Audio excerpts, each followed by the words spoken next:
시편 15편 1절부터 마지막 절까지 함께 합독하겠습니다.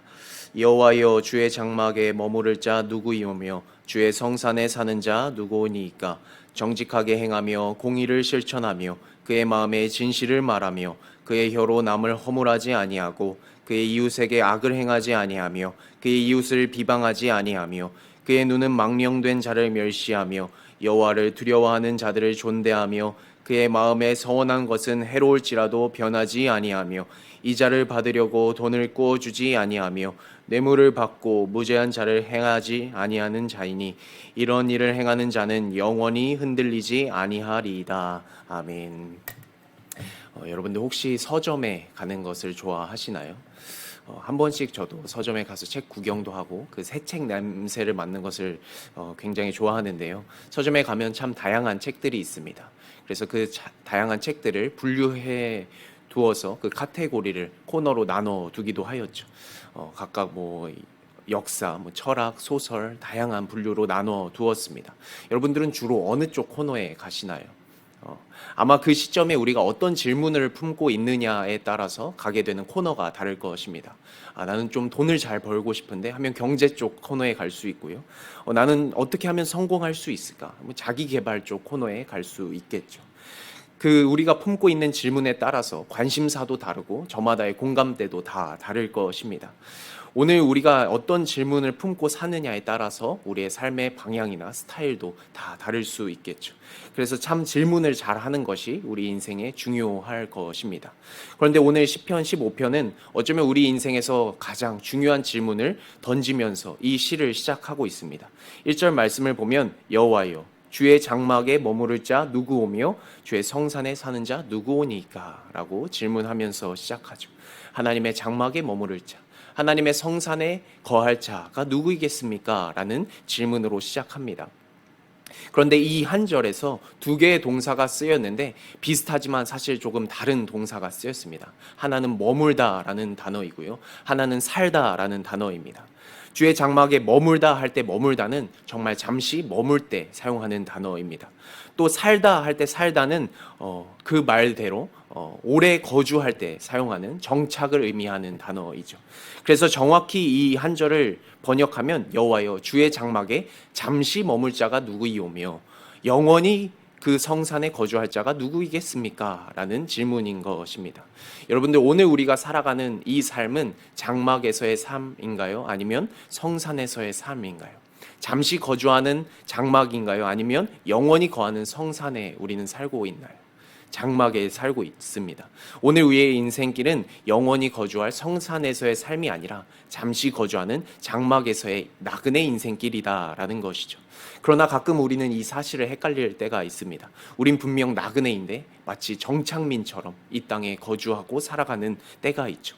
그러나 이 사실을 분명히 깨닫고 아는 것이 우리의 삶의 방향을 결정하는 주요한 계기가 요소가 되어진다라는 것입니다. 여러분, 나그네와 정착민 여러 가지가 다를 수 있겠지만 뭐가 가장 다를까요? 만약 여러분이 어떤 청약에 당첨돼서 평생 그 집에 이제 새로 살게 된다고 한다면 여러분들 뭘 하시겠습니까? 가장 먼저 채우겠죠. 좋은 것들, 평생 살아야 할 가구들, 인테리어들을 채우게 될 것입니다.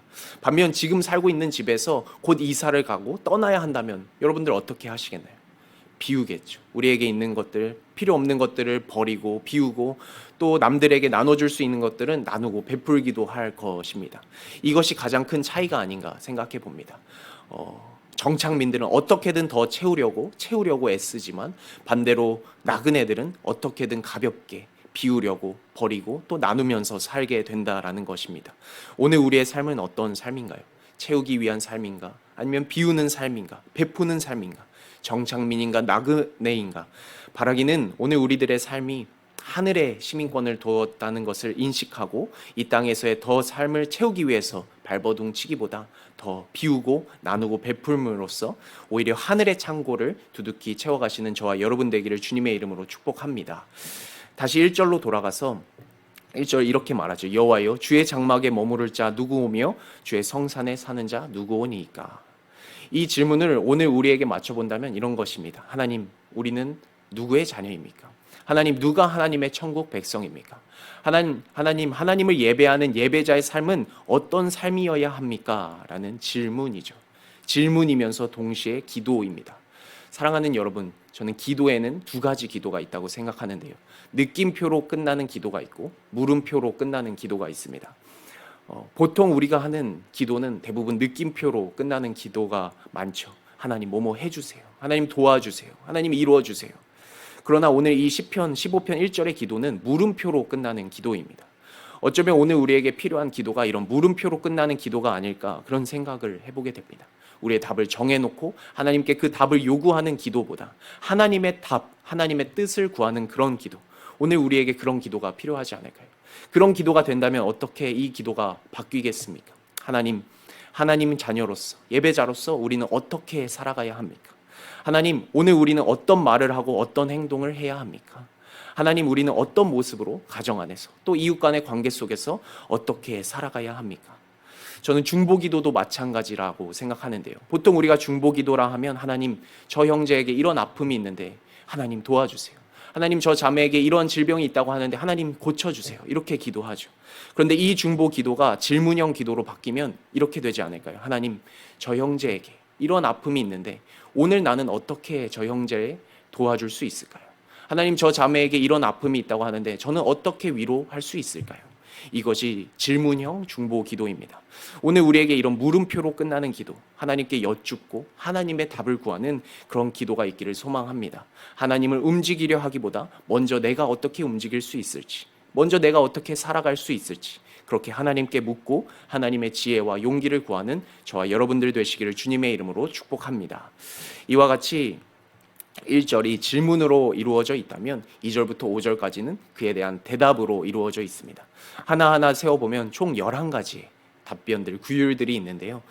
유대인들은 전통적으로 이 3절의 한 절을 두 개가 아니라 하나로 봐서 10개로 이해한다고 합니다. 그래서 유대인의 탈무드는 10계명과 이 시편 15편을 마치 서로 연결지어서 설명하고 이해하기도 한다고 하죠. 그런데 저는 그보다 몇몇 가지 키워드를 중심으로 이 시편 15편을 이해하고 싶습니다. 각각 마음과 혀와 눈과 돈입니다. 2절부터 5절을 제가 찬찬히 읽어드리면 그렇죠. 정직하게 행하며 공의를 실천하며 그의 마음의 진실을 말하며, 3절에서 그의 혀로 남을 허물하지 아니하고 그의 이웃에게 악을 행하지 아니하며 그의 이웃을 비방하지 아니하며, 4절에 그의 눈은 망령된 자를 멸시하며 여호와를 두려워하는 자들을 존대하며 그의 마음에 서원한 것은 해로울지라도 변하지 아니하고, 마지막 5절에 이렇게 기록합니다. 이 자를 받으려고 돈을 꾸어주지 아니하며 뇌물을 받고 무죄한 자를 해하지 아니하는 자이니. 각각 마음과 혀와 눈, 돈을 어떻게 우리가 사용해야 할지, 어떻게 우리가 흘려보내야 될지, 그것에 대해서 기록하고 있습니다. 사랑하는 여러분, 오늘 우리는 우리의 마음을 어디로 향하고 있습니까? 또 오늘 우리의 혀는 무엇을 말하고 있나요? 이 혀가 참 무기이죠. 사람을 살릴 수도 있고 죽일 수도 있는 게 혀입니다. 또 오늘 우리의 눈은 누군가를 어떻게 바라보고 있나요? 여러분들, 눈빛만으로도 누군가를 천대하고 존대할 수 있다는 사실을 아시나요? 이 눈빛으로 저 사람이 나를 지금 천대하고 있구나, 나를 존중하고 있구나, 이것이 다 느껴지죠. 오늘 우리는 누군가를 바라볼 때 어떤 눈빛으로 바라보고 있는가? 우리는 모두를 똑같은 눈빛으로 바라보고 있는가? 마지막으로 우리의 돈은 어떻게 사용되어지고 있는가? 어떻게 모으고 어떻게 이것을 지출하고 있는가? 바라기는 우리의 마음은 늘 정직하고, 또 우리의 눈과 혀로는 남을 존대하며 우리의 돈은 정말 필요한 곳에 흘러갈 수 있도록 그렇게 사용될 수 있기를 축복합니다. 그리고 그런 자의 결국은 5절 마지막 절에 이렇게 말하죠. 이런 일을 행하는 자는 영원히 흔들리지 아니하리이다.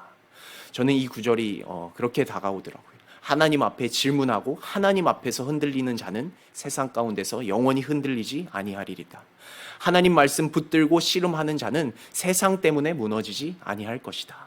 사랑하는 여러분, 지금 이 새벽에 나와 하나님 앞에 기도하며 하나님 말씀 붙들고 그 말씀 지키기 위해서 몸부림치는 저와 여러분들의 삶을 하나님께서 이토록 가장 안전하게 흔들리지 않도록 평강으로 인도하여 주실 줄 믿습니다.